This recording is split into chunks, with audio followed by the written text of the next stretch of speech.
హోంశాఖకు సంబంధించిన చర్చ, శాంతి భద్రతల మీద చర్చ, ఆన్లైన్ బెట్టింగ్, అదేవిధంగా ఈ బెట్టింగ్ యాప్లు, అదేవిధంగా ఆన్లైన్ రెమ్మీ, వీటికి సంబంధించిన విషయాల మీద కంటిన్యూస్గా సభలో చర్చ జరగడం, బయట ఆందోళనకరమైన పరిస్థితులు ఉండడం, సిద్దిపేట శాసనసభ్యులు హరీష్ రావు గారు ఆన్లైన్ బెట్టింగ్ మీద, అదేవిధంగా ఈ బెట్టింగ్ యాప్ల మీద, ఆన్లైన్ రమ్మీ గేమ్ల మీద ప్రభుత్వం చర్యలు తీసుకోవాలి. పేదలకు తీరని నష్టం జరుగుతుంది. పేదలు ఈ బెట్టింగ్ యాప్లతో బలవుతున్నారు, ఆత్మహత్యలు చేసుకుంటున్నారు, రకరకాల ఆందోళనలు చేపట్టడం జరిగింది, మాట్లాడడం జరిగింది. అధ్యక్ష, గత ప్రభుత్వమే 2017లో ఆన్లైన్ బెట్టింగ్ కానీ ఆన్లైన్ యాప్ వీటన్నిటి మీద నిషేధం చేస్తూ చట్టం తీసుకొచ్చింది. చట్టం చేశాం కానీ దాన్ని పకడ్బందీగా అమలు చేసే విషయంలో మరి గత ప్రభుత్వంలో కొంత నిర్లక్ష్యం జరిగింది. ఈ మధ్యకాలంలో అది చాలా వేగంగా తెలంగాణ రాష్ట్రంలో దుర్వినియోగం జరుగుతుంది. అందుకే అధ్యక్ష, తమరి ద్వారా ఇది పక్క రాష్ట్రాలు, దేశము, ఇతర దేశాలు ఈ నేరం ఒక రకంగా అంతర్జాతీయ స్థాయిలో, రాష్ట్ర స్థాయి నుంచి మొదలు పెడితే అంతర్జాతీయ స్థాయి వరకు వివిధ రకాల సంస్థలు, వ్యక్తులు, రకరకాల దేశాలకు సంబంధించిన నేరగాళ్ళు అందరూ కూడా ఇందులో పాల్గొంటున్నారు. ఇది ఏదో టెంపరీగా ఒక పోలీస్ స్టేషన్లోనో లేకపోతే ఒక పరిధిలో మనం విచారణ చేస్తే దీనికి ఈ సమస్యకు సమూలమైన పరిష్కారం కనుగొనే పరిస్థితి లేదు. కాబట్టి ఈ ఆన్లైన్ బెట్టింగ్ కానీ, ఆన్లైన్ ఈ యాప్లు కానీ, లేకపోతే ఆన్లైన్ రమ్మీ లాంటి గేములు, డిజిటల్లీ ఈ గేమింగ్ ఏదైతే జరుగుతుందో, ప్రధానంగా బెట్టింగ్ ఏదైతే జరుగుతుందో, దీని పట్ల రాష్ట్ర ప్రభుత్వము అప్రమత్తంగా ఉండాలి, కఠినంగా వ్యవహరించాలని నిర్ణయం తీసుకున్నది. అధ్యక్ష, నేను ఎవరి మీద ఆరోపణలు లేకపోతే ఎవరు ఏ పరిస్థితిలో వీటిని ప్రత్యక్షంగా పరోక్షంగా అనుమతించారు, ప్రోత్సహించారు, ఎక్కువ వివరాల దగ్గర నేను వెళ్ళదలుచుకోలేదు. రాష్ట్ర ప్రభుత్వం స్పష్టంగా బెట్టింగ్ యాప్లు కానీ, ఆన్లైన్ బెట్టింగ్ కానీ, ఆన్లైన్ రమ్మీ గేమ్ల పట్ల అప్రమత్తంగా ఉండడమే కాదు, కఠినంగా వ్యవహరించాలని ఈరోజు రాష్ట్ర ప్రభుత్వం నిర్ణయం తీసుకున్నది. దీన్ని నిరోధించడానికి, నిషేధించడానికి అవసరమైన చర్యలు తీసుకోవడానికి ఒక స్పెషల్ ఇన్వెస్టిగేషన్ టీం, వీలైతే సిబిసిఐడి కానీ లేకపోతే అధికారులతో సమీక్ష చేసిన తర్వాత ఒక స్పెషల్ ఇన్వెస్టిగేషన్ టీంని వేసి కఠినంగా వ్యవహరించాలని చెప్పి ఈరోజు రాష్ట్ర ప్రభుత్వం నిర్ణయం తీసుకున్నది. అధ్యక్ష, అదేవిధంగా గతంలో చేసిన చట్టంలో దీంట్లో ప్రధానంగా 2 సంవత్సరాల కంటే మించి శిక్ష కూడా లేదు. రేపు వచ్చే సమావేశాలలో ఈ ఆన్లైన్ బెట్టింగ్ నిర్వాహకులకనే కాదు, ఆడేవాళ్లను, బాధితులను, అదేవిధంగా ఈ ఆన్లైన్ అడ్డగోలుగా నిర్వహిస్తున్న వాళ్ళ పట్ల శిక్షను కూడా పెంచడానికి అవసరమైన చట్టాలను కూడా అవసరమైతే మనం సవరించుకోవాల్సిన అవసరం ఉన్నది. అధ్యక్ష, ఎందుకంటే శిక్ష కఠినంగా ఉంటుంది, ఎక్కువ కాలం ఉంటుంది అని ఎప్పుడైతే తెలుస్తుందో నేరం అనేది తగ్గుతుంది. కాబట్టి దీనికి సంబంధించి పూర్తి స్థాయిలో ప్రభుత్వం చర్యలు తీసుకోవాలని, అదేవిధంగా గుట్కా ఇట్లాంటివి కూడా నిషేధిత పదార్థాలను కూడా ఈరోజు మార్కెట్లో బాగా సరఫరా జరుగుతున్నట్టు మా దృష్టికి వచ్చింది. అధ్యక్ష, వీటి పట్ల కూడా మేము అప్రమత్తంగా ఉండాలని ప్రభుత్వం నిర్ణయం తీసుకునేది.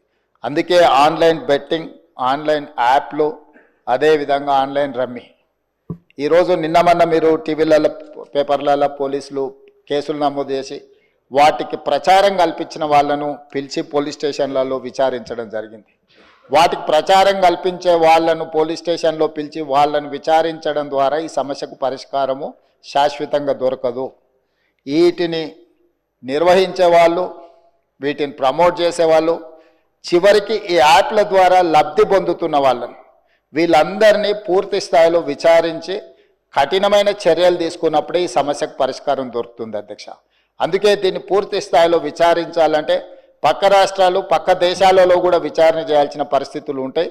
అందుకే పూర్తి స్థాయిలో అన్ని అధికారాలు కట్టబెట్టే విధంగా ఒక స్పెషల్ ఇన్వెస్టిగేషన్ టీం ఏర్పాటు చేసి ఈ రాష్ట్ర ప్రభుత్వం వాళ్ళ మీద పూర్తి స్థాయిలో చర్యలు తీసుకోవాలని నిర్ణయం తీసుకున్నారు. తమ ద్వారా ఈ సభకు, సభ్యులందరికీ తెలంగాణ సమాజానికి ఒక స్పష్టమైన ప్రభుత్వ విధానాన్ని మేము పంపించదలుచుకున్నాము.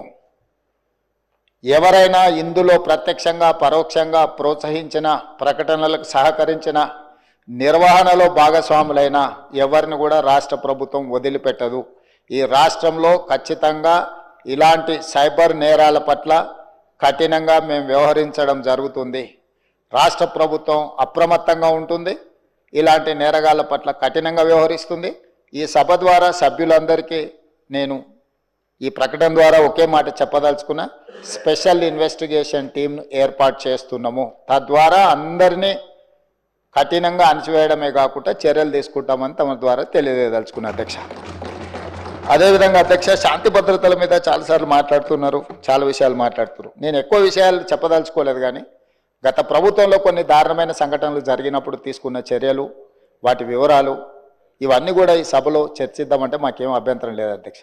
ఎక్కడైనా చెదురుమదురు సంఘటనలు జరిగినా, అనుకోకుంటే ఎవరైనా నేరానికి పాల్పడ్డప్పుడు నేరం అనేది ఎవరు మనకు చెప్పి ముందస్తుగా సమాచారం ఇచ్చి పాల్గొన్నారు. నేరం జరిగిన ఎంబడే ప్రభుత్వాలు వ్యవహరించిన తీరు అత్యంత కీలకం, అత్యంత ప్రాధాన్యతతో కూడుకున్నది అధ్యక్ష. అందుకే మన రైల్లో జరిగిన సంఘటన పట్ల కానీ, అది రైల్వే పోలీసుల పరిధిలో ఉన్నా కూడా మేము తక్షణమే చర్యలు తీసుకోవడానికి అన్ని రకాలుగా పోలీసులను అప్రమత్తం చేసినాం. ఏ చిన్న సంఘటన జరిగినా రాష్ట్ర ప్రభుత్వం అప్రమత్తంగా ఉంటుంది. ఆనాడు ఔటర్ రింగ్ రోడ్డు దగ్గర వెటర్నరీ డాక్టర్ను మీకు తెలుసు అధ్యక్ష, సాయంత్రం పూట అక్కడ ఉన్న డాక్టర్ని ఆ రోజు జరిగిన పరిస్థితులు, జరిగిన తర్వాత పరిణామాలు మనం అందరం చూసినాం. అదేవిధంగా అధ్యక్ష, న్యాయవాదులు వామన్ రావు గారు దంపతులు స్పష్టంగా కోర్టుకు వెళ్ళి మమ్మల్ని చంపుతారు, మమ్మల్ని చంపే ప్రక్రియలో ప్రభుత్వంలో ఉన్నవాళ్ళు, ప్రభుత్వానికి సంబంధించిన వాళ్ళే మమ్మల్ని చంపడానికి ప్రయత్నం చేస్తున్నారు, మాకు సెక్యూరిటీ ఇవ్వాలి అని చెప్పి హైకోర్టులో పిటిషన్ వేయడమే కాకుండా అక్కడ కోర్టులో కూడా వాదించి వస్తుంటే నడి బజార్లో నరికి చంపినారు అధ్యక్ష. నడి బజార్లో న్యాయవాదులను, హైకోర్టు న్యాయవాదులను నాడు నరికి చంపితే ఈనాటికి ఆ చంపిన వాళ్ళ మీద రకరకాలుగా ఆ రోజు కేసులో ఉన్న వాళ్ళని తప్పించి ఈరోజు సుప్రీంకోర్టులో రాష్ట్ర ప్రభుత్వం సిబిఐ విచారణకు వాళ్ళు కేసు వేస్తే ఈరోజు సిబిఐ విచారణ కోసం రాష్ట్ర ప్రభుత్వం మాకేం అభ్యంతరం లేదు, విచారణకు ఆదేశాలు ఇవ్వండి అని చెప్పే పరిస్థితి. న్యాయవాదులను చంపితే కూడా ఆనాడు ప్రభుత్వము ఏమాత్రం కూడా స్పందించలేదు. అదే కాకుండా అధ్యక్ష, తమరికి తెలుసు సింగరేణి కాలనీ మహేశ్వరం నియోజకవర్గం వస్తుంది అనుకుంటా, మన సంతోష్ నగర్ అవతల చంపాపేట పక్కన 6 సంవత్సరాల బాలికను గంజాయి మత్తులో రేప్ చేసి మర్డర్ చేస్తే ఆనాటి ప్రభుత్వంలో ఎలాంటి చర్యలు తీసుకోలేదు అధ్యక్ష.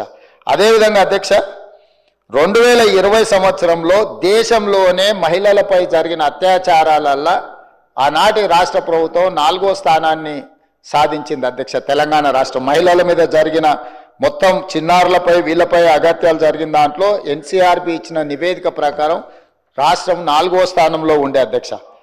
అదేవిధంగా అధ్యక్ష, ఇట్లాంటి ఒక్క దగ్గర కాదు, ఎన్నో సంఘటనలు. జూబ్లీ హిల్స్లో మైనర్ బాలికను పబ్లో నుంచి తీసుకెళ్ళి అక్కడికక్కడనే జూబ్లీ హిల్స్లో రేప్ చేస్తే, ఆ రేప్ చేసిన దాంట్లో టీఆర్ఎస్ నాయకుడి కుమారుడే అందులో ప్రత్యక్షంగా పాల్గొంటే ఆ రోజు వాళ్ళను కాపాడడానికి ప్రయత్నం చేసిండ్రు అధ్యక్ష. అదేవిధంగా అధ్యక్ష, వక్ఫ్ బోర్డ్ చైర్మన్ కొడుకే ఆ రోజు కేసులో ఉండడానికి కేసు కట్టడం జరిగింది అధ్యక్ష. సరిగ్గా నేను ఎక్కువ దూరం వెళ్ళి ఆరోపణలు చేయదలుచుకోలేదు. ఆ రోజు ఉన్న ఒక మంత్రి గారి కుటుంబానికి సంబంధించిన వాళ్ళ మీద కూడా వచ్చిన ఆరోపణలు మీ అందరి దృష్టికి వచ్చినాయి అధ్యక్ష. అదేవిధంగా ఈరోజు ఇట్లాంటి సంఘటనలు జరిగినప్పుడు మన అందరం కూడా బాధితుల పట్ల సానుభూతితో నుండి నేరగాళ్ల పట్ల కఠినంగా వ్యవహరించడానికి సహకరించాలి. అట్లా కాకుండా ఇదేదో ప్రభుత్వమే ప్రత్యేకంగా ఈ చర్యలు చేసే వాళ్ళను కాపాడుతుంది అన్నట్టుగా ప్రధాన ప్రతిపక్ష పార్టీ ఈ రకంగా ఆరోపణలు చేయడం, తద్వారా ఒక ఆందోళనకరమైన పరిస్థితి కల్పించి తెలంగాణ రాష్ట్రంలోకి వచ్చే పెట్టుబడులను రానియకుండా, పెట్టుబడులు ఎప్పుడు వస్తాయి అధ్యక్ష? శాంతి భద్రతలు పెట్టుబడిదారులకు రక్షణ కల్పించినప్పుడే రాష్ట్రానికి పెట్టుబడులు వస్తాయి. ఈరోజు ఏ మంచి పని చేపడదామన్నా దానికి ఒక దురుద్దేశాన్ని ఆపాదించి ఆ దురుద్దేశం ద్వారా తెలంగాణ రాష్ట్రం మొత్తం కుప్పగూలిపోయింది. ఈ రాష్ట్రంలో శాంతి భద్రతలు లేవు. ఈ రాష్ట్రంలో మీరు పెట్టుబడులు పెట్టకండి.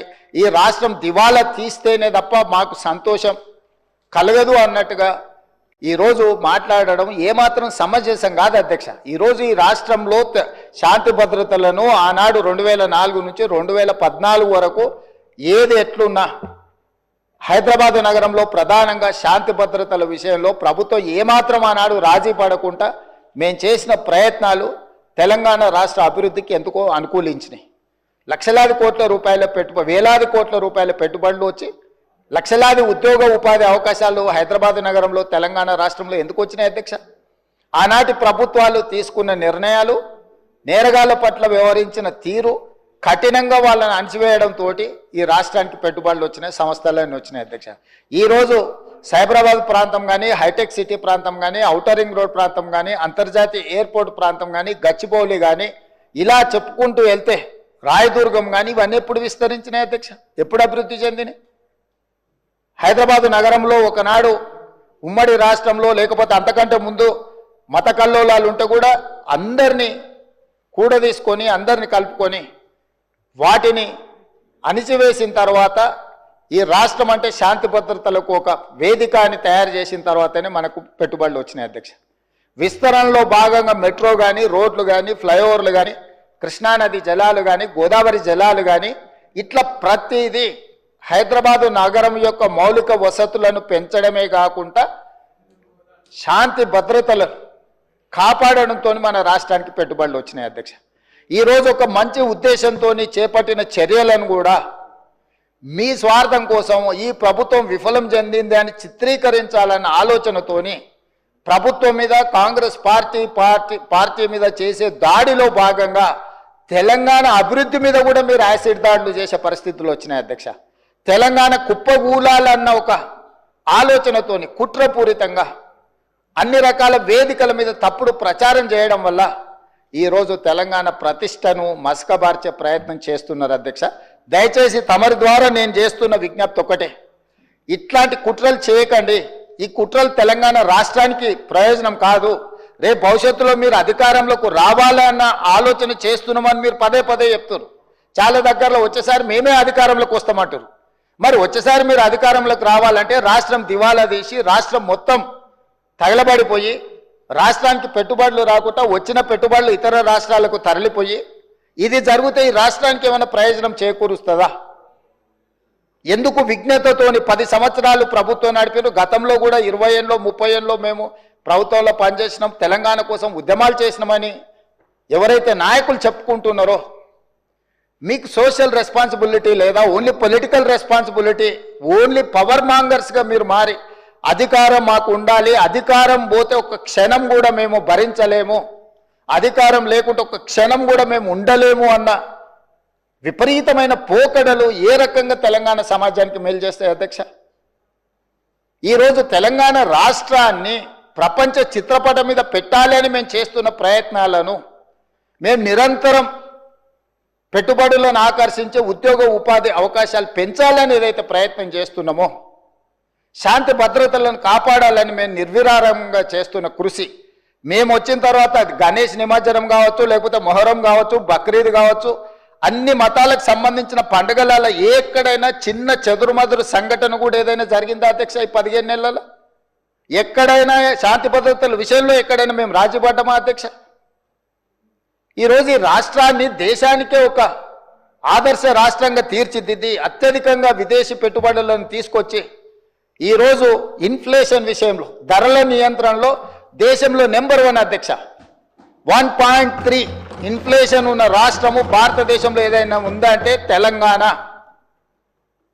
ధరలను నియంత్రించడంలో, ఉద్యోగ ఉపాధి అవకాశాలు కల్పించిన దాంట్లో, నిరుద్యోగ సమస్యను తగ్గించిన దాంట్లో, స్టేట్ ఓన్డ్ ట్యాక్స్ కలెక్షన్లో, ప్రతి దాంట్లో దేశంలో నెంబర్ 1 తెలంగాణ రాష్ట్రం నిలబడ్డది అధ్యక్ష. దేశంలోనే ఇతర రాష్ట్రాలలో రాష్ట్ర సొంత పన్నుల వసూళ్లలో తెలంగాణ రాష్ట్రం 88% పన్నులను వసూలు చేసి దేశంలోనే నెంబర్ 1 రాష్ట్రంగా తెలంగాణ రాష్ట్రం నిలబడ్డది. మహారాష్ట్ర నెంబర్ 2, మిగతా రాష్ట్రాలు అట్లుంటే ప్రధానమంత్రిగా ప్రాతినిధ్యం వహించే గుజరాత్ 6-7 స్థానానికి పోయింది అధ్యక్ష. ఇవన్నీ కూడా మా సహచర మంత్రులు, అధికారులు అందరు కష్టపడి చేస్తున్న ప్రయత్నాన్ని మీరు అభినందించండి. అప్పుడే అంత ఆత్రము, అంత తాపత్రయము, అంత అసహనం ఎందుకని నేను అడుగుతున్నా. కడుపు నిండా విషం పెట్టుకొని ఎందుకు ఈ మాటలు? మీరు నిజంగా మీ అనుభవాన్ని రంగరించి సూచనలు చేయండి. ఒకప్పుడు ప్రధాన ప్రతిపక్ష నాయకుడిగా అక్కడనే జానారెడ్డి గారు కూర్చొని మీరు తీసుకుంటున్న నిర్ణయాలకు వారు ఏ రకంగా ప్రభుత్వానికి సలహాలు సూచనలు ఇచ్చిండ్రు జానారెడ్డి గారిని ఆదర్శంగా తీసుకోండి. మీరు ఆనాడు మా పార్టీ ప్రయోజనాల కంటే కూడా రాష్ట్ర ప్రయోజనాలు ముఖ్యమని చెప్పి పెద్దలు జానారెడ్డి గారు ప్రతిపక్ష నాయకుడు, మొట్టమొదటి ప్రతిపక్ష నాయకుడుగా ఒక సాంప్రదాయాలను వారు ఏర్పాటు చేసింది. ఆ సాంప్రదాయాలను ప్రతిపక్ష నాయకుడిగా బట్టి విక్రమార్క గారు కొనసాగించారు. మీరు కక్షగట్టి ప్రతిపక్ష హోదా తీసినా, మీరు మైకు ఇచ్చినా ఇవ్వకపోయినా, మీరు ఇచ్చిన కొద్ది సమయంలో కూడా వారు ప్రతిపక్ష నాయకుడిగా మీకు ఎన్నో రకాలుగా సూచనలు ఇచ్చే ప్రయత్నం చేసిండ్రు.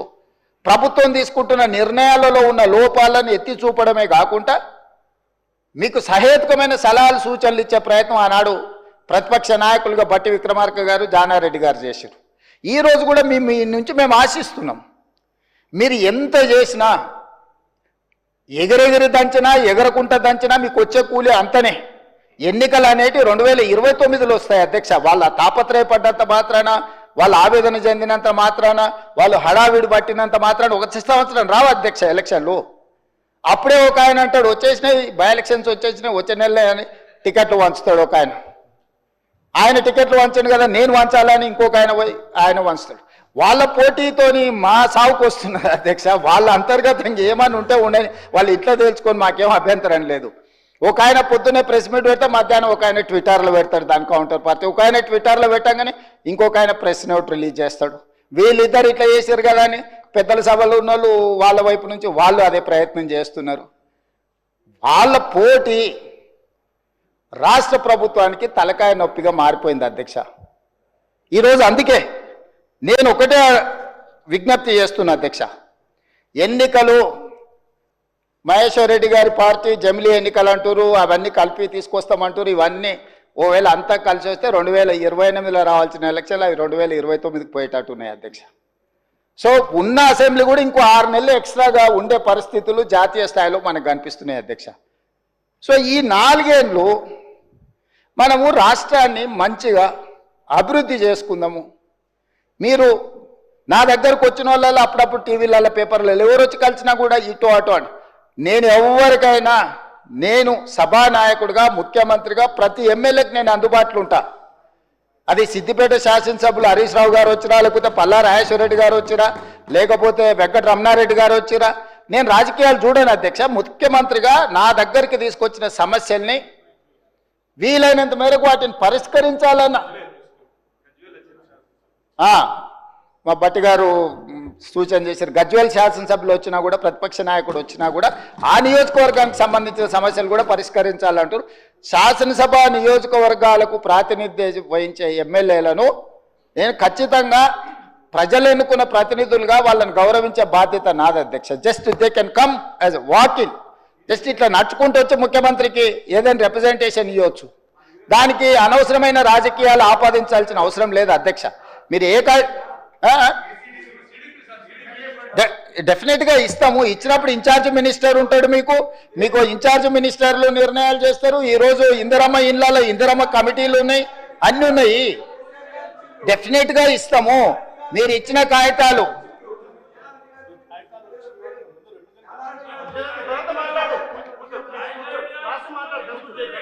నిన్నగాక మొన్న పద్మారావు గారు వచ్చిండ్రు, సికింద్రాబాద్ శాసనసభ్యులు. ఆయన నియోజకవర్గానికి సంబంధించిన కాలేజీలు ఇతర నిర్మాణాలకు సంబంధించిన నిధుల గురించి వచ్చిండ్రు. అక్కడికక్కడనే నేను ఆదేశాలు ఇచ్చి ఎంబడే ఆ పనులను మొదలుపెట్టాను అని చెప్పిన. కృష్ణమోహన్ రెడ్డి గారు వచ్చిండ్రు. గద్వాల ప్రాంతం గట్టు మండలము అత్యంత వెనుకబడ్డ మండలము, డార్క్ మండలం. గద్వాల ఏరియాల one of the backward area. వారు వచ్చిండ్రు, ప్రాజెక్టులు కట్టాలన్నారు. ఇచ్చిన యాదయ్య గారు వచ్చారు చేవెళ్ళ నుంచి, వారికి చేసిన మిత్రుడు ప్రభాకర్ రెడ్డి గారు కుటుంబంలో శుభకార్యం ఉంది రావాలని వెడ్డింగ్ కార్డు ఇచ్చిండు. నేను ఎవరినైనా వెళ్ళాను, కలిశాను, ఆశీర్వదించి వచ్చిన. మంచిని మంచి అంటాము, చెడును చెడు అంటాము. మా మైండ్లలో చెడు లేదు. మీరు మైండ్ లేదని ఉన్నా దాన్ని తగ్గించుకోండి. 10 సంవత్సరాల అనుభవం తర్వాత ప్రజలు ఇచ్చిన తీర్పు మనకు కొంత కనువిప్పు కలిగించాలి. అది కాకుండా మనం ఎంతసేపు ఉన్నా ఎదురుగున్నోళ్ళని బద్నాం చేయడం ద్వారా మనం మంచోళ్ళం అవుదామని అనుకుంటే కుదరదు అధ్యక్ష. ప్రజలు విఘ్నులు. మమ్మల్ని బద్నాం చేసినంత మాత్రాన మీరు మంచోళ్ళు కాలేరు. మీరు మంచుకుంటే మంచోళ్ళు అవుతారు. మా మీద బురద చల్లి మాకంటే వాళ్ళ దగ్గర ఎక్కువ బురదుంది చూడండి అని మీ మీద ఉన్న బురద కంటే మా మీద ఎక్కువ చల్దామని, లేకపోతే మా డిప్యూటీ సీఎం గారినో ఇంకొకరినో బద్నాం చేయడం ద్వారా మీరు మంచోళ్ళు అవుదామని మీరు ముసుగు దొరుకుని మీరు ప్రవర్తించడం వల్ల మీకు ఏమీ ప్రయోజనం ఉండదు. అందుకే ఈరోజు రాష్ట్ర ప్రభుత్వం రాకేష్ రెడ్డి లేనట్టున్నాడు. ఆయన young India integrated residential school గురించి నాకు ఇవ్వాలి, నేను ప్రతిపక్ష ఎమ్మెల్యేను కదా అంటే 100% ఇస్తా అని చెప్పిన పెట్టినం లిస్టులో నాకు తెలిసి. సో అధ్యక్ష, మేము వివక్ష చూపించము. వివక్ష మా విధానం కాదు. వివక్షతోని రాష్ట్రాన్ని నడపలేము. వివక్ష వల్ల రాష్ట్రం అభివృద్ధి చెందదు. వీలైనంత మేరకు రాష్ట్ర అభివృద్ధి కోసం అందరి సహకారం తీసుకొని ఈ ప్రభుత్వం ముందుకు వెళ్ళాలనుకుంటుంది. అందుకే డాంబికాలకు గొప్పలకు పోలే. బడ్జెట్ 2 సార్లు మా బట్టి విక్రమార్క గారు ప్రవేశపెట్టినప్పుడు ఉత్తుత్త బడ్జెట్లు ఊదరగొట్టే బడ్జెట్ పెట్టి ఇప్పటికి 4 లక్షలు దాటి ఉండేది అధ్యక్ష. ఉత్తుత్త బడ్జెట్లు ఊదరగొట్టే బడ్జెట్లు పెట్టదలుచుకోలేదు. చేసేదే చెప్తాం, చెప్పిందే చేస్తామనే విధానంతో బడ్జెట్ నియంత్రించడం ద్వారా రాబోయే 2 బడ్జెట్లలో యాక్యురేట్ 100%. ఈరోజు నేను బట్టి విక్రమార్క గారి తరఫున వారు ప్రవేశపెట్టిన బడ్జెట్ నాకు అంచనా వేసిన తర్వాత నాకున్న సుదీర్ఘకాలం ప్రతిపక్షంలో పనిచేసిన అనుభవము, 15 నెలలు ముఖ్యమంత్రిగా చేసిన అనుభవంలో 95% వారు ఈరోజు ప్రవేశపెట్టిన బడ్జెట్ నిజం కాబోతుంది. Minimum 95%. Whereas 2014 to 2023 go through all 10 budgets. మొదటి సంవత్సరం 40% వ్యత్యాసం ఉంది. ఏ రోజు కూడా 25% కంటే తక్కువ వ్యత్యాసం లేని బడ్జెట్ని గత ప్రభుత్వాలు పెట్టలేదు అధ్యక్ష. కాగితాలకే పరిమితమైన కేటాయింపులు, కాగితాల మీదనే కేటాయింపులతోని శాఖలు నిర్వహించాలని, వెల్ఫేర్ నిర్వహించాలని, ఇట్లా రకరకాల అబద్ధాలతోని ప్రైవేట్ కంపెనీలు బ్యాంకులలో లోన్ తెచ్చుకోవడానికి ఎన్ని రకాలుగా బ్యాలెన్స్ షీట్లను ఫ్రాడ్ చేస్తారో రాష్ట్ర ప్రభుత్వం అన్ని రకాలుగా బడ్జెట్ను ఫ్రాడులెంట్ బడ్జెట్స్ ప్రవేశపెడితే CAG time and again they have given findings. ఇంత ఫ్రాడులెంట్ ఇవే మేము చూడలేదని క్యాగ్ నివేదికలు ఇచ్చినాక కూడా వాళ్ళ ఆలోచన మారతలేదు. వాళ్ళ ఆ ఆలోచన మారిపోయింది. ప్రజలు వాళ్ళని మార్చిండ్రు. మాకు ఒక అవకాశం ఇచ్చిండ్రు. మాకు అవకాశం ఇచ్చినప్పుడు కనీసం కొంత పని చేయడానికి సహకరించి కొంతకాలం చూసిన తర్వాత వాస్తవాల ప్రాతిపదికన ఏదైనా మాట్లాడితే బాగుంటుంది అధ్యక్ష. అంతే తప్ప ఈరోజు ఏడ భూసేకరణ చేయడానికి పోయినా అంతెందుకు అధ్యక్ష, నిన్నమన్నా నేను చూస్తున్నా గచ్చిబౌలిలో భూమి మీరు ఏం చేయొద్దని. అధ్యక్ష, దాదాపుగా 25 సంవత్సరాలు అనుకుంటా, 25 సంవత్సరాల క్రితం బిల్లిరావు అనే వ్యక్తికి, ఒక ప్రైవేట్ వ్యక్తికి, ప్రైవేట్ సంస్థకు ఆ భూమి కేటాయించారు. 25 సంవత్సరాల నుంచి ఏ రోజు కూడా సెంట్రల్ యూనివర్సిటీ దగ్గర ఆ భూమి లేదు. తెలంగాణ ఉన్న కంబైన్డ్ రాష్ట్రంలో 2006లో ఆనాడు కాంగ్రెస్ పార్టీ రద్దు చేసింది ఆ కేటాయింపు. అక్కడి నుంచి కోర్టు కేసులు జరిగినాయి. 2014లో తెలంగాణ రాష్ట్రం వస్తే 2024 వరకు 10 సంవత్సరాలు గత ప్రభుత్వం బిల్లిరావు నుంచి భూమి గుంజుకోలేదు అధ్యక్ష. నేను వచ్చిన వెంబడే సుప్రీంకోర్టు వరకు వెళ్ళి కొట్లాడి ఒక ప్రైవేట్కు ఐఎంజీ భారత్ అని ఒక ఫేక్ కంపెనీకి కేటాయించిందని ఆరోపణలు ఎదుర్కొంటున్న భూమిని సుప్రీంకోర్టులో కూడా కేసు గెలిచి ఆ భూమిని వెనక్కి తీసుకొని ఆ భూమిని ఈరోజు మనం అభివృద్ధిలో భాగంగా టీజీఐఐసి కేటాయించి అక్కడ ఐటీ కంపెనీలు ఇతర పరిశ్రమలు రావడానికి అవసరమైన లేఅవుట్ చేయండి అని చెప్పి ఈరోజు ఒక అభివృద్ధి కోసము ఒక కాంక్రీట్ ప్రపోజల్తో ముందుకు వస్తే ఈరోజు అక్కడ ఏదో రిజర్వ్ ఫారెస్ట్ ఉన్నట్టు, రిజర్వ్ ఫారెస్ట్లో అత్యంత ఏమంటారు జీవరాశులు ఉన్నట్టు, జింకలు, పులులు, సింహాలన్నీ ఆన్నే ఉన్నాయి అన్నట్టు, జింకలు, పులులు, సింహాలు లేవు అధ్యక్ష. ఆ చుట్టుముట్టుతో కొన్ని గుంటనక్కలు చేరి ఇట్లా వ్యవహరిస్తున్నాయి అధ్యక్ష. గుంటనక్కలకు గుణపాఠం చెప్తాం అధ్యక్ష. అది 100% developed area. We are also going to utilize for development. We are not utilizing or otherwise మేము ఎవరికో అర్ధరాత్రి పూట ఎవరికో కట్టబెట్టే ప్రయత్నం చేయలేదు అధ్యక్ష. పర్ఫెక్ట్ డెవలప్మెంట్ చేసి ఓపెన్ ఆక్షన్ ద్వారా అంతర్జాతీయ స్థాయి సంస్థల్ని పెట్టుబడులు పెట్టడానికి భూమిని తెలంగాణ ఇండస్ట్రియల్ ఇన్ఫ్రాస్ట్రక్చర్ కార్పొరేషన్ ద్వారా ఆ పెట్టుబడులను ఆకర్షించడం కోసం ఈరోజు ఒక ప్రణాళికబద్ధమైన డెవలప్మెంట్ చేయడానికి మేము ముందుకు వస్తే ఇవాళ దాన్ని అడ్డుకునే ప్రయత్నం చేస్తున్నారు అధ్యక్ష. నేను ఒకటే మాట అడుగుతున్నా అధ్యక్ష, 10 సంవత్సరాల మీద అధికారంలో ఉన్నప్పుడు ఐఎంజీ భారత బిల్లీరావు అనే ఆయన దగ్గర భూమి ఉన్నప్పుడు మీకు బాధ లేదు, దుఃఖం లేదు, ఆ భూమిని వెనక్కి తీసుకురావాలని ఆలోచన లేదు. అలాంటి వాళ్ళ నుంచి ఆ భూమిని వెనక్కి తీసుకొచ్చి పరిశ్రమల అభివృద్ధి కోసం ఎందుకు అక్కడికి పోయినాం అధ్యక్ష? ఈరోజు అమెరికన్ కౌన్సిలేట్ అక్కడనే ఉంది, ఈరోజు విప్రో అక్కడనే ఉంది, ఇన్ఫోసిస్ అక్కడనే ఉంది, ఐటీ పరిశ్రమలన్నీ అక్కడనే ఉన్నాయి. అట్లాంటివి చాలా పరిశ్రమలు ఉన్నాయి అక్కడ. అది ఫైనాన్షియల్ డిస్ట్రిక్ట్. ఆ ఫైనాన్షియల్ డిస్ట్రిక్ట్ని ఇంకా కొంచెం ఎక్స్పాండ్ చేస్తే అంతర్జాతీయ స్థాయిలో పెట్టుబడులను ఆకర్షించుంటాడని అని చెప్పి ఈరోజు అక్కడ దాన్ని విస్తరించే ప్రయత్నంలో భాగంగా ఈరోజు పోయినాం అధ్యక్ష. పరోక్షంగా కోర్టులో పిఐఎల్ చేపిస్తారు, పరోక్షంగా పిల్లల్ని రెచ్చగొడతారు, యూనివర్సిటీ ల్యాండ్ తీసుకున్నారని. ఐఎంజీ భారత్కు పోయినప్పుడు లేని బాధ ఈరోజు టీజీఐఎస్సి పరిశ్రమలను నెలకొల్పడానికి, పెట్టుబడులు పెట్టడానికి, వేల లక్షల ఉద్యోగ అవకాశాలు కల్పించడానికి ప్రయత్నం చేస్తుంటే ఎందుకు అభ్యంతరం పెడుతున్నారు అధ్యక్ష? ఎందుకు అంటే ఇంత సింపుల్ లాజిక్. అంటే రేపు పొద్దుగాల మీరు ఏ పరిశ్రమల కోసం భూమి సేకరించరా? ఏ రోడ్ల కోసం విస్తరించడానికి మీరు భూములు సేకరించరా? ఈ రాష్ట్రంలో పరిశ్రమలు రావద్దా? ఈ రాష్ట్రంలో పెట్టుబడులు ఎవరు పెట్టొద్దా? ఈ రాష్ట్రంలో చదువుకున్న నిరుద్యోగులకు ఉద్యోగ ఉపాధి అవకాశాలు ఇవ్వొద్దా? యూనివర్సిటీకి ఏం సంబంధం అధ్యక్ష భూమి? ఆ భూమి ఐఎంజీ భారత్ అని బిల్లీరావుకు కట్టబెట్టిన భూమి 25 సంవత్సరాల తర్వాత ఈ ప్రభుత్వం ఏర్పడిన తర్వాత, ప్రజాప్రభుత్వం ఏర్పడిన తర్వాత సుప్రీంకోర్టులో కొట్లాడి వేల కోట్ల రూపాయల భూమిని వెనక్కి తెచ్చింది నేను అధ్యక్ష. సుప్రీంకోర్టులో ఉద్దండులైన న్యాయవాదులను పెట్టి వాదింపజేపించి సుప్రీంకోర్టులో గెలిచి ఆ భూమిని వెనక్కి తీసుకొని ఈరోజు ఎవరికో అర్ధరాత్రి పూట కట్టబెట్టకుండా పరిశ్రమలు, ఐటీ పార్కులు చేయాలని, మల్టీ జోను మిక్స్డ్ యూజ్ కోసం చేయాలని చెప్పి ఒక మంచి ఉద్దేశంతో వస్తే దాన్ని కూడా అడ్డుకుంటారు. లేకులు రాక్లు ఉన్నాయేంటివి? లేకులను రాక్లను ఆక్రమించుకున్నది ఎవరు? ఎందుకు ఇవన్నీ వీళ్ళు ఈరోజు అడ్డం పడుతున్నారు ఏంది అనేది నేను అది ఇంకో సందర్భంలో వివరాలు చెప్తా అధ్యక్ష. అదేవిధంగా అధ్యక్ష, హరీష్ రావు గారిని చూస్తే అప్పుడప్పుడు మళ్ళీ ఆయన నా పేరు తీసుకున్నాడు అంటారు. పేరు ఎందుకు తీసుకోవాల్సిందంటే నువ్వు నిన్న మాట్లాడిన దాని మీద వాళ్ళ పేరు తీసుకుంటున్నా. ఆమన్గల్ మా అత్తగారు ఊరు అంటే నేను అత్తగారు ఊరికి రోడ్డు వేసుకుంటున్నాను. అత్తగారు వాళ్ళ ఊరు వదిలి 5 దశాబ్దాలు అయింది అధ్యక్ష. అత్తగారు వాళ్ళ ఊరు వదిలేసి 5 దశాబ్దాలు అయింది.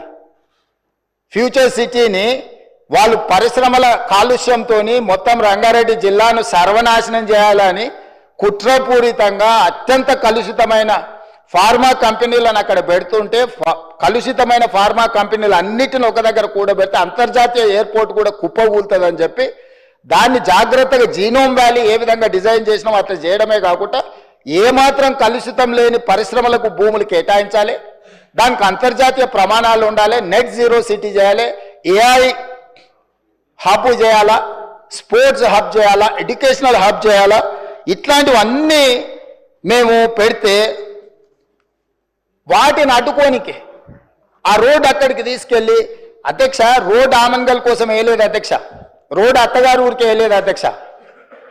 మా అత్తగారు వాళ్ళు రోడ్డు కావాలంటే సొంత పైసలతోనే అంతకంటే పెద్ద రోడ్డు వేసుకున్నట్టు అంత శ్రీమంతులే అధ్యక్ష. వాళ్ళు ఏమంత పేదోళ్ళు కాదు. నేను రోడ్డు వేస్తే వాళ్ళు బాగుపడేటంత పరిస్థితి లేని లేదు. మా అత్తగారు వాళ్ళు ఎవరో మీకు కూడా బాగా తెలుసు అధ్యక్ష. అధ్యక్ష, ఔటర్ రింగ్ రోడ్ నుంచి రీజనల్ రింగ్ రోడ్ ఎక్కడైతే వస్తుందో ఈ రెండింటి మధ్యలో రేడియల్ రోడ్స్ ఒక్కటి కాదు అధ్యక్ష, 11 రోడ్లు డెవలప్ చేయాలని ఈరోజు ప్రతిపాదనలు తెచ్చినాము. ఇవాళ ఒక్కటే మేము అక్కడ కొంగర కళా నుంచి ఎగ్జిట్ రోడ్లో తీసుకొని ఫ్యూచర్ సిటీని టచ్ చేసుకుంటే 90 డిగ్రీస్ స్ట్రైట్గా తీసుకున్నాం. నేను స్ట్రైట్గా హరీష్ రావు గారిని నేను అడుగుతున్నా సూటిగా, ఇంకొక ఆయనకైతే సరే ఆయనకు నేను మాట్లాడేది అర్థమైతే అర్థం కాదో నాకు తెలియదు, కానీ వారు ఇక్కడనే ఉన్నారు కాబట్టి వారిని అడుగుతున్నా. ఈరోజు అభివృద్ధి వద్దా? రీజనల్ రింగ్ రోడ్డు నిర్మించాలనా వద్దా? రేడియల్ రోడ్స్ వేయాలనా వద్దా? ఫ్యూచర్ సిటీ కట్టాలనా వద్దా? మూసి రిజిన్యువేషన్ ప్రాజెక్టు, మూసి పునరుద్ధరణ ప్రాజెక్టును చేపట్టాలనా వద్దా? పరిశ్రమల కోసం భూములు సేకరించి పరిశ్రమలకు కేటాయించి తద్వారా పెట్టుబడులను ఆకర్షించి తద్వారా రాష్ట్రాన్ని అభివృద్ధి చేయాలనా వద్దా? 10 సంవత్సరాలు ప్రభుత్వాన్ని నడిపిన మీరు 10 సంవత్సరాలు తెలంగాణను ప్రపంచానికి ఒక మోడల్గా డెవలప్ చేసిన మన మీరు ఎక్కడ కూడా భూమి సేకరించకుండానే మీరు చేసిండ్రా? ఈరోజు మీరు మల్లన్న సాగర్ బాధితులకు, మల్లన్న సాగర్ భూ నిర్వాసితులకు మీరు చేయాలంటున్నారు. మల్లన్న సాగర్ భూమి ఎవరు సేకరించారు అధ్యక్ష? అధ్యక్ష, ఎవరి ఫామ్ హౌస్ దగ్గర ఈరోజు వారు అడిగితే నేను విచారణకు ఆదేశించడానికి సిద్ధంగా ఉన్నా అధ్యక్ష. కొండపోచమ్మ ప్రాజెక్టు నుంచి ఫామ్ హౌస్లకు డైరెక్ట్గా కాలువలు తీసుకున్న వాళ్ళు ఎవరు? ఈరోజు కట్టుకున్న రిజర్వాయర్లు అది రంగనాయక సాగరా, లేకపోతే కొండపోచమ్మనా, లేకపోతే మల్లన్న సాగరా? ఎవరు భూములు కొనుక్కున్నారు, ఎవరు ఫామ్ హౌజులు కట్టుకున్నారు, ఎవరి ఫామ్ హౌజులకు ఆ రిజర్వాయర్ల నుంచి నీళ్లు పోతున్నాయి, రోడ్లు ఎవరు వేసుకున్నారు? ఈరోజు నాకు కానీ నా కుటుంబ సభ్యులకు కానీ నేను ప్రభుత్వం వచ్చిన తర్వాత 1 ఇంచు భూమి అయినా ఎక్కడైనా మేము కొనుక్కున్నామా? అది ఫ్యూచర్ సిటీ కాదు, 4 బ్రదర్ సిటీ అని, 4 crore brother and sisters city అధ్యక్ష. 4 కోట్ల తెలంగాణ సోదరులు సోదరీమణుల యొక్క సిటీ అధ్యక్ష. That is our future. ఆనాడు చంద్రబాబు నాయుడు గారు మొదలుపెట్టిన సైబరాబాద్ డెవలప్మెంట్ అథారిటీని రాజశేఖర రెడ్డి గారు కొనసాగించి, రాజశేఖర రెడ్డి గారు రాజకీయ కక్షాపూరితమైన ఆలోచనలు చెయ్యొద్దు, అభివృద్ధిలో ఎవరు మొదలుపెట్టినా దాన్ని కొనసాగించాలని రాజశేఖర రెడ్డి గారు నిర్ణయం తీసుకొని చంద్రబాబు నాయుడు గారు 200 ఫీట్లతో మొదలుపెట్టిన ఔటర్ రింగ్ రోడ్డును 500 ఫీట్లకు పెంచడమే కాదు, హైదరాబాద్లో మొదలుపెట్టిన అంతర్జాతీయ ఎయిర్పోర్టు ప్రతిపాదనను రాజశేఖర రెడ్డి గారు కొనసాగించుండు. రాజశేఖర రెడ్డి గారు ఆనాడు ఐటీ కానీ ఫార్మా కానీ నేదురుమల్లి జనార్దన్ రెడ్డి గారు మొదలుపెట్టిన హైటెక్ సిటీ ఫౌండేషన్, రాజీవ్ గాంధీ గారిని ఆదర్శంగా తీసుకొని మొదలుపెట్టిన హైటెక్ సిటీని చంద్రబాబు నాయుడు గారు కొనసాగించారు. చంద్రబాబు నాయుడు గారు కొనసాగించిన దాన్ని రాజశేఖర రెడ్డి గారు విస్తరించారు. ఏ రోజు కూడా కక్షాపూరితమైన ఆలోచనలతోని మేము వ్యవహరించలేదు అధ్యక్ష. గత ప్రభుత్వం ఏదైనా చేసి ఉంటే మేము ఇది మంచి చేసినాం కొనసాగించండి అని మీరు అక్కడి నుంచి మాకు సూచన చేయండి. నేను ముఖ్యమంత్రి అయినప్పుడు ఇదే సభలో చెప్పిన అభివృద్ధి విషయంలో మాకు భిన్న అభిప్రాయాలు లేవు. గత ప్రభుత్వం ఏదైనా మంచి చేసి ఉంటే ఆ మంచిని కొనసాగిస్తామని ఇక్కడి నుంచే నేను స్పష్టంగా చెప్పిన. మీ సుదీర్ఘమైన అనుభవాన్ని ఉపయోగించి రాష్ట్ర ప్రభుత్వానికి సూచన చేయండి.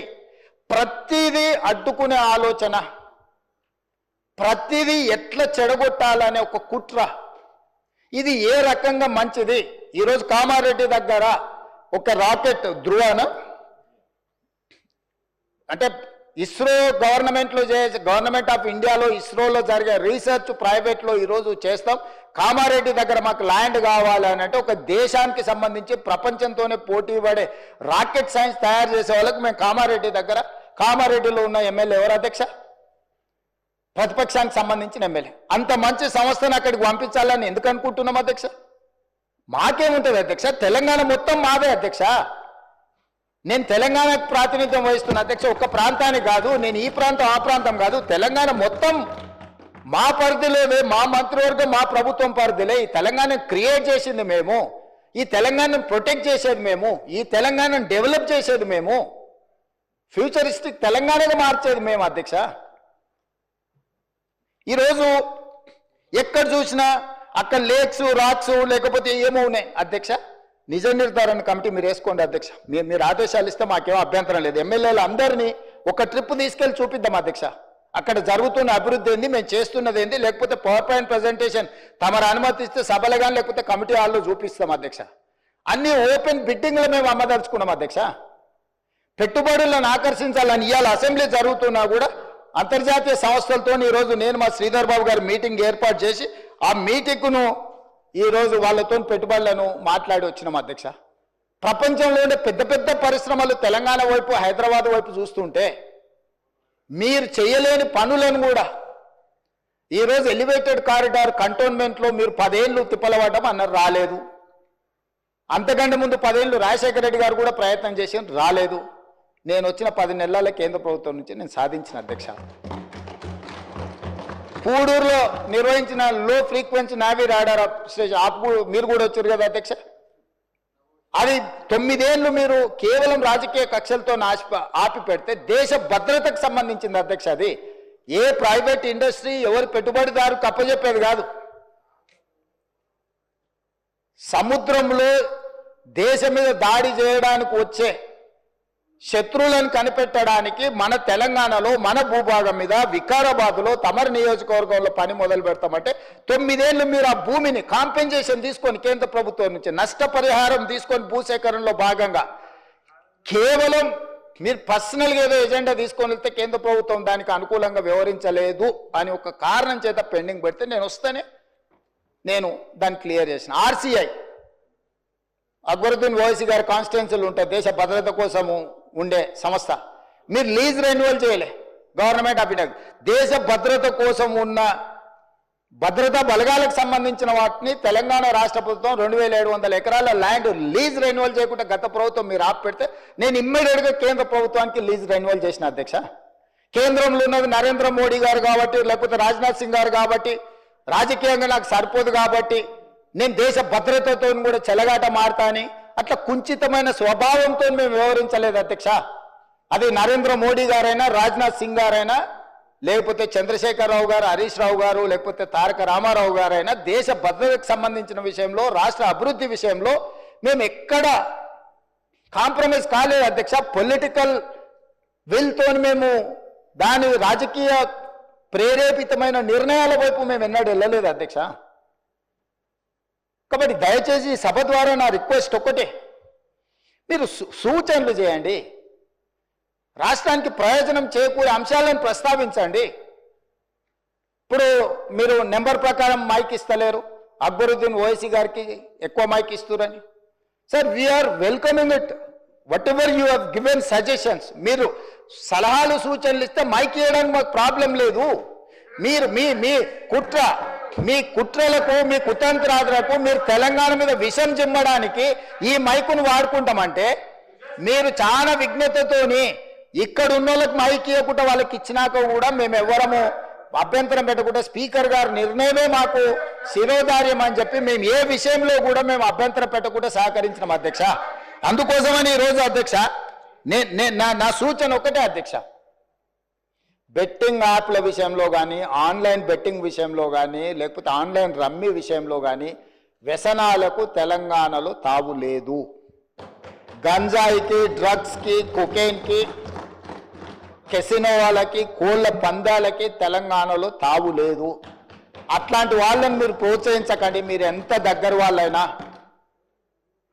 మళ్ళీ నేనే దాని వివరాలు మాట్లాడితే అట్లెట్లా మీరు, ఇట్లెట్లా మీరు, కేసు అట్లెట్లా పెడతారు. మన వాళ్ళు ఉన్నప్పుడు తప్పని పరిస్థితులు వస్తాయి. మీకు బాధ ఉండొచ్చు, మీకు బాధ ఉన్నప్పుడు వాళ్ళని అట్లాంటి తప్పులు చేయకుండా ఆపాలి. గతంలో మనది అధికారం ఉన్నప్పుడు చెల్లింది కానీ ఇప్పుడు చెల్లదురా నాయన, ఇప్పుడు ఇట్లా చేస్తే ఊకోది ప్రభుత్వం అని మీరు మంచి చెప్పుకోవాలి. తలుపు మూసి లోపల ఇట్లా కొంత చెప్పుకోవాలా. సో దయచేసి మళ్ళొకసారి నేను ప్రతిపక్షానికి విజ్ఞప్తి చేస్తున్నా, అభివృద్ధి భూసేకరణ విషయంలో మీరు అభ్యంతరం పెట్టకండి. నష్టపరిహారం ఇద్దామా, ఏమిద్దామో చెప్పండి, ఓపెన్ డిబేట్ ఫర్ దట్. భూసేకరణ విషయంలో భూమి కోల్పోతున్న వాళ్లకు బాధ ఉంటుంది, దుఃఖం ఉంటుంది. ప్రత్యామ్నాయం ఏం చేద్దామో చెప్పండి. మూసి పరివాహక ప్రాంతంలో నష్టపోతున్న పేదలకు ఏమిద్దాము, ఒక మంచి కమ్యూనిటీ, ఒక గేటెడ్ కమ్యూనిటీ కట్టి వాళ్ళకి ఇల్లు కట్టిద్దామా, లేకపోతే వాళ్ళకి నష్టపరిహారం బాగిద్దామా, లేకపోతే ఫ్యూచర్ సిటీ రోడ్లో పోయే వాళ్ళకి ఏ విధంగా నష్టపరిహారం ఇద్దాము, లేకపోతే ఫ్యూచర్ సిటీలో భూసేకరణకు సంబంధించి ఎంత నష్టపరిహారం ఇద్దాము, లగచర్లలో పేదవాళ్ళ భూమి పోతే ఏమిద్దామో చెప్పండి. ఇది ప్రభుత్వ ఖజానాలో నుంచి ఇచ్చేది ఎవరు, వాళ్ళు కానీ నేను కానీ ఎవరు మన ఇళ్లలో నుంచి తీసిస్తలేము. ప్రభుత్వ ఖజానా నుంచి అభివృద్ధిలో వాళ్ళు సహకరించినప్పుడు వాళ్ళకు రూపాయి ఎక్కువ నష్టపరిహారం ఇచ్చి వాళ్ళని ఆదుకునే బాధ్యత మనది. వాళ్ళకు ఉపాధి కల్పించే అవకాశం ఉంటే వాళ్ళకు ఉపాధి కల్పిద్దాం, వాళ్ళ కుటుంబాలకు ఉద్యోగ అవకాశం కల్పించేది ఉంటే ఉద్యోగ అవకాశం కల్పిద్దాం.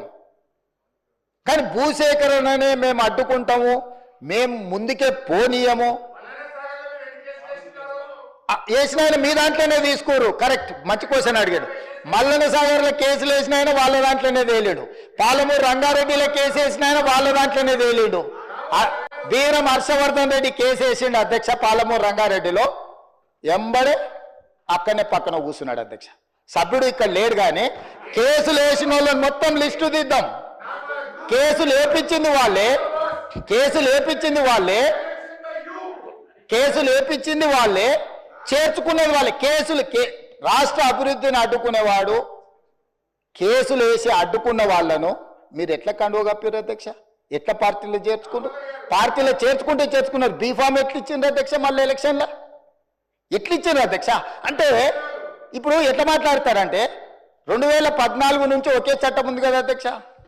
స్పీకర్ పదవి ఉంది, విప్పు పదవి ఉంది, ప్రతిపక్షమే ఉంది.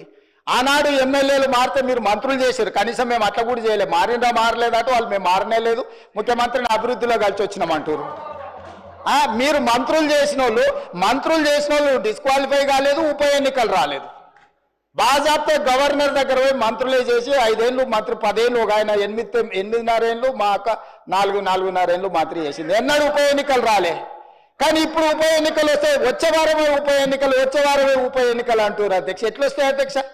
చట్టం మారలే, న్యాయం మారలే, స్పీకర్ ఆఫీసు సేమే ఉంది, పాలకపక్షం ప్రతిపక్షం అట్లనే ఉంది, రాజ్యాంగం అసలే మారలేదు. ఇంకెట్లొస్తాయి అధ్యక్ష ఉప ఎన్నికలు? నాకు అర్థం కాలేదు. ఏ రాజ్యాంగం ప్రకారం వస్తాయి అధ్యక్ష? డాక్టర్ బాబాసాహెబ్ అంబేద్కర్ గారు రచించిన రాజ్యాంగం ప్రకారము గత అనుభవాల దృష్ట్యా ఎప్పుడు కూడా పార్లమెంట్ ప్రాక్టీసెస్ అండ్ ప్రొసీజర్స్ అని ఉంటాయి అధ్యక్ష. చట్టంలో గ్రే ఏరియా ఉన్నప్పుడు గతంలో ఎలాంటి విధి విధానాలను ఆచరించారు, సాంప్రదాయాలు ఎట్లున్నాయని చూస్తారు అధ్యక్ష. 2014 నుంచి 2019, 2019 నుంచి 2023 వరకు ఏ సాంప్రదాయాలను ఈ సభ ఆచరించిందో అచ్చం గదే సాంప్రదాయాలను మనం ఆచరిస్తాం అధ్యక్ష. అంతే కదా అధ్యక్ష? తమరైనా నేనైనా సేమ్ సాంప్రదాయాలనే ఆచరిస్తాం కదా అధ్యక్ష. సో అందుకోసమని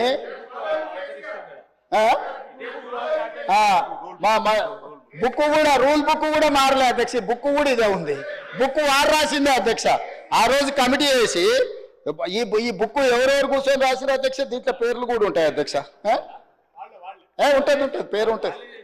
వాళ్ళే ఈ కమిటీలో ఎవరున్నారో కూడా ఇందులో పేర్లు ఉంటాయి అధ్యక్ష. అందులో మిత్రుడు వివేకానంద వీళ్ళందరూ కూడా సభ్యులే అధ్యక్ష. మేమేం అడుగుతాడో నడుస్తలేము.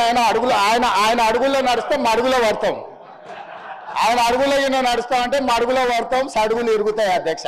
అట్లాంటి వాటి చేయం అధ్యక్ష. సాంప్రదాయాలను పాటిస్తామని అంటున్నాం అధ్యక్ష. ఈ సభ కొన్ని సాంప్రదాయాల ప్రాతిపదికన సభ నడుస్తుంది అధ్యక్ష. నేనున్న సభ్యులందరికీ, ఇక్కడున్న మిత్రులకు, సభ్యులకు, ఆశించటోళ్ళకు ఒక ఆయన అయితే ఆల్రెడీ నేను అభ్యర్థి అని ప్రచారం తిరుగుతుండు. పాపం ఆయన అమాయకుడు. ఉన్న మంత్రి పదవి ఊడవిక్కిరు, పంచగట్టుకుర్రు. ఆయన నానాడు మా ముందలే నువ్వు పంచగట్టుకుని తిరుగుతావని ఓ ఉప ముఖ్యమంత్రినే తీసేసిర్రు. ఎందుకంటే కొంచెం మంచిగా డ్రెస్ అయితే కూడా వాళ్ళకి నచ్చక ఆ రోజు నేను చెప్పిన రోజు ఆ రోజు నాకు మంచి మిత్రుడే అప్పట్లో, అరే నువ్వు ఇంత మంచిగా కడక్ తయారై ఇట్లా చేసి నువ్వు సభలోకి వస్తే ఉద్యోగం ఊడుతుందన్న సరిగ్గా నెల తిరిగేటప్పటికి ఉద్యోగం ఊడిపోయింది అధ్యక్ష. ఇప్పుడు ఆయననే అమాయకుడే ఈ పాపము. వచ్చే వారమే ఎలక్షన్ అని తిరుగుతున్నాడు అధ్యక్ష. నేను తమరి ద్వారా ఎవరైతే ఉన్నారో సభ్యులు ఎవ్వరు ఆందోళన చెందాల్సిన పని లేదు. ఏ ఉప ఎన్నికలు రావు. వారి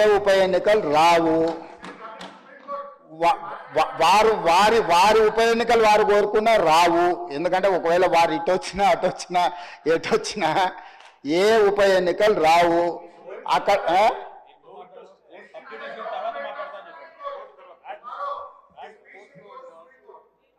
అదేవిధంగా హరీష్ రావు గారు బాగా గుర్తు చేశారు. విషయం సుప్రీంకోర్టులో ఉంది. ఆ సుప్రీంకోర్టులో సబ్జుడిస్ అయిన విషయంలో లోపల నేను మాట్లాడితే కొంత ప్రొటెక్షన్ ఉంది, కానీ బయట మాట్లాడే వాళ్ళకి ఎవరు ప్రొటెక్షన్ ఉండదు. Actual this house is immune for certain loss.